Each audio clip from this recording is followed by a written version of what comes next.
85% de part de marché, c'est ce que représentent les applications iOS et Android.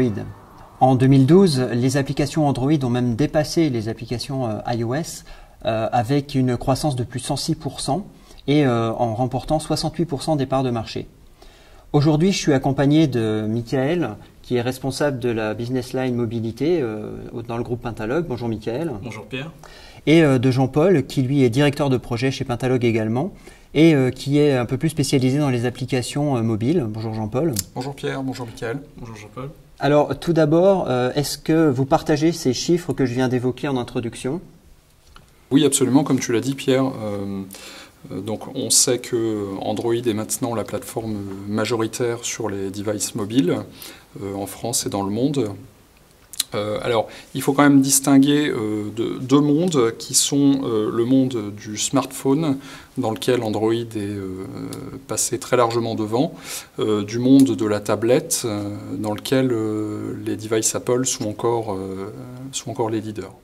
Tout à fait. Et puis ça dépend aussi de la zone géographique, où là, si tu prends l'Asie par exemple, là c'est Android qui est complètement devant de tous les secteurs. Si si vous aviez quelque chose à conseiller aux personnes qui nous regardent, est-ce que vous conseilleriez plutôt de développer sous iPhone ou plutôt sous Android? Alors je pense que c'est pas la bonne question. La bonne question, c'est de se dire est-ce que l'on va développer une application native sur l'un des deux systèmes d'exploitation ou par exemple faire quelque chose de plus commun, type cross-platform. Si on prend le cas d'Android, il va y avoir des développements spécifiques par rapport aux différentes versions de celui-ci, puisque là il en existe de multiples. Ça va de la 2.1, je vais dire le plus bas, jusqu'à la 4. Qui devient marginal, la 2.1. Là, actuellement, en termes de développement, on est plus à partir de la 2.3, voire même carrément que de la 4.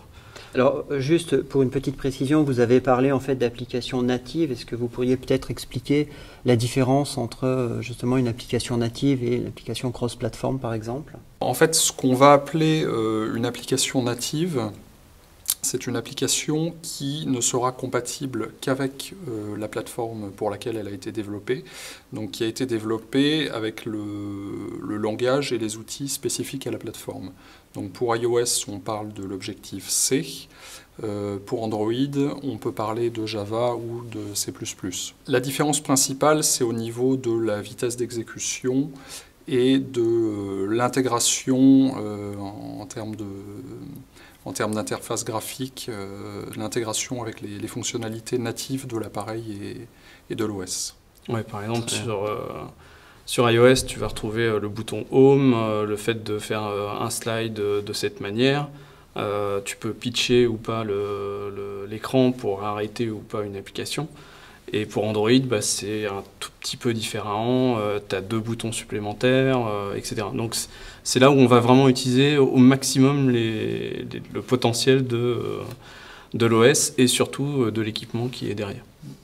Disons qu'après, le choix pour la personne qui souhaite développer une application mobile se fait de la façon suivante. C'est-à-dire que, généralement, sauf cas particulier, son objectif va être de cibler le plus grand nombre de plateformes possibles pour avoir le plus grand nombre d'utilisateurs.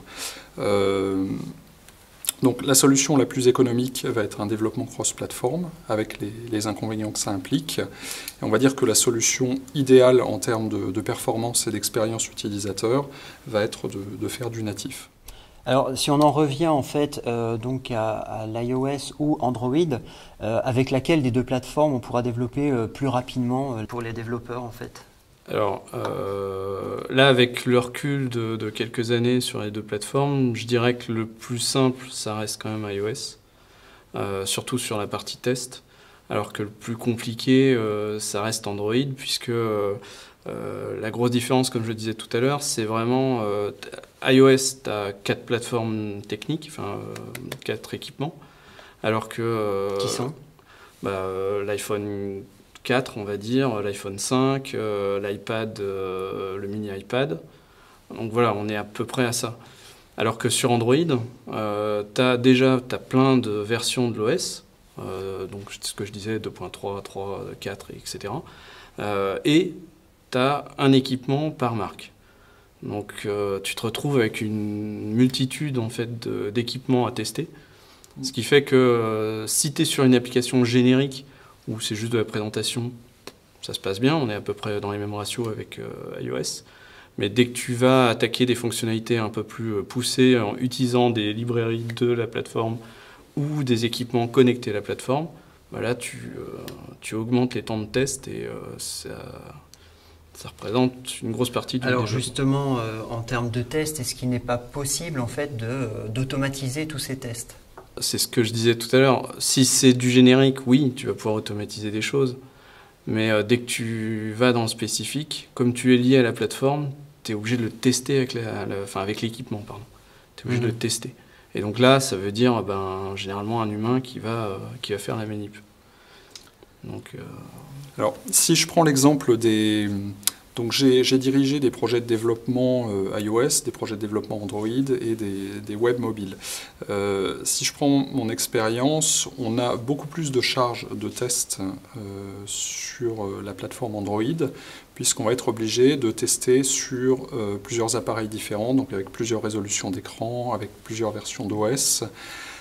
Sur iOS, le test est plus simple.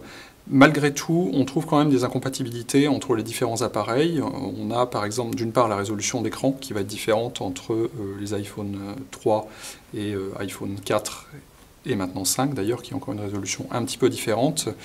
Et l'iPad aussi, entre la deuxième et la troisième génération, la résolution a changé. Et le mini iPad. Et le mini iPad, encore une autre résolution, effectivement. Donc on est beaucoup moins hétérogène que sous Android, mais on a quand même plusieurs plateformes à prendre en compte pendant les tests. Une fois donc les applications sont terminées, sont testées, comment ça se passe en fait? Est-ce que la complexité est différente pour la publication sur l'Apple Store ou sur Google Play? Donc c'est à notre client de faire lui-même les dépôts sur le store.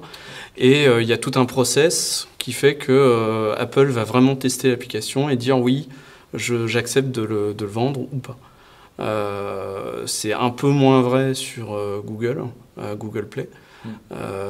Et donc ton application peut être rejetée avec un mot laconique en disant voilà, ça ne correspond pas aux termes du contrat Apple. Apple se réserve le droit de rejeter de façon complètement arbitraire une application pour peu qu'elle ne leur plaise pas pour une raison X ou Y.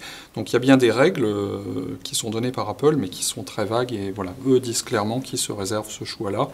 Après, maintenant oui, il y a Windows Phone qui va sûrement amener beaucoup de nouveautés là, à partir de cette fin d'année. Avec Windows Phone, en fait, Microsoft donne trois possibilités aux développeurs.